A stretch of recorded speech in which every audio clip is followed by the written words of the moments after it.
आज हम एक बहुत बड़ी पहेली को समझने की कोशिश करेंगे।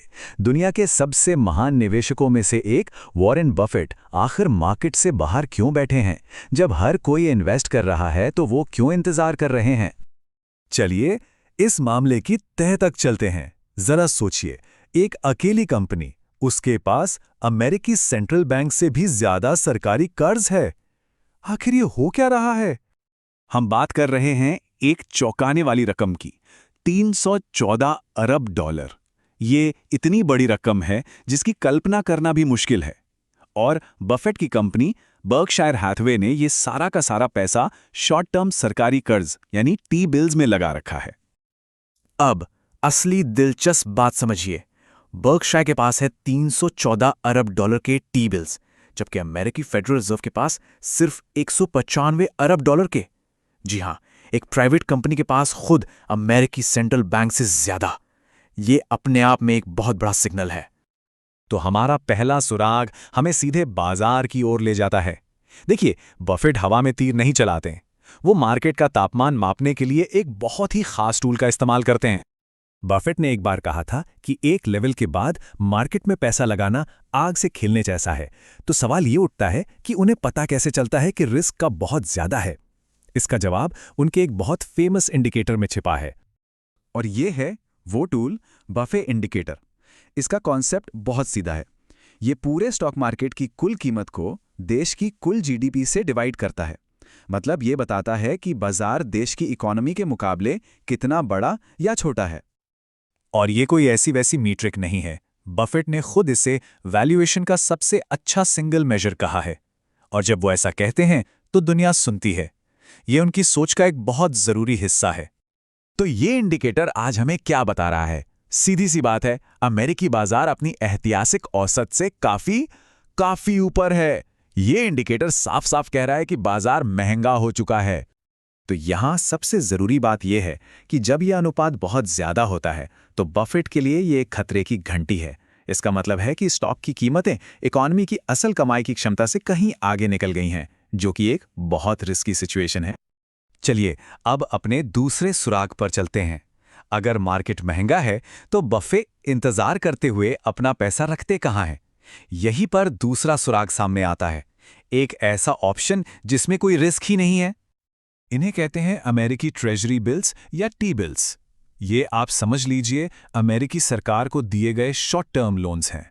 इन्हें दुनिया का सबसे सेफ इन्वेस्टमेंट माना जाता है क्योंकि इनके पीछे खुद अमेरिकी सरकार की गारंटी होती है। तो बफेट के सामने एक सीधा साधा चुनाव है। एक तरफ है किसी बिजनेस में इन्वेस्ट करना, जहां रिटर्न तो ज्यादा मिल सकता है लेकिन साथ में रिस्क भी है, और दूसरी तरफ है टी बिल्स, जहां रिटर्न की गारंटी है और कोई रिस्क नहीं। और आज की तारीख में यह रिस्क फ्री ऑप्शन बहुत ही आकर्षक है। टी बिल्स 4% से ज्यादा का रिटर्न दे रहे हैं। इसका मतलब है कि बफेट को किसी भी दूसरे इन्वेस्टमेंट के लिए एक बहुत ऊंचा बेंचमार्क मिल गया है। कोई भी स्टॉक या कंपनी खरीदने से पहले उसे इस 4% के गारंटीड रिटर्न को बड़े अंतर से हराना होगा। और यहीं से हम पहुंचते हैं अपने तीसरे और आखिरी सुराग पर। ये उन सख्त डिसिप्लिन नियमों के बारे में है जिनका इस्तेमाल बफेट तब करते हैं जब वो इन्वेस्ट करने के लिए तैयार होते हैं। वो बस यूं ही कुछ भी नहीं खरीदते। ये एक लाइन सब कुछ कह देती है। कैश रखना कोई मजबूरी नहीं है, ये तैयारी है। बफेट बस धैर्य के साथ उस पल का इंतजार कर रहे हैं जब बेहतरीन मौके खुद सामने आएंगे, और तब वो एक्शन लेने के लिए पूरी तरह से तैयार होंगे। और जब वो खरीदारी करते हैं तो वो इस अविश्वसनीय रूप से सख्त चेकलिस्ट को फॉलो करते हैं। उन्हें ऐसी कंपनियां चाहिए जिनका प्रदर्शन लगातार मजबूत रहा हो, जिन पर कर्ज कम हो, जिनका मुनाफा लगातार बढ़ रहा हो और जिनका एक लंबा ट्रैक रिकॉर्ड हो। उन्हें एक खाई चाहिए, मतलब एक ऐसा कॉम्पिटिटिव एडवांटेज जिसे कोई और कॉपी ना कर सके। और इन सब के बाद उन्हें वो कंपनी एक सस्ती कीमत पर चाहिए।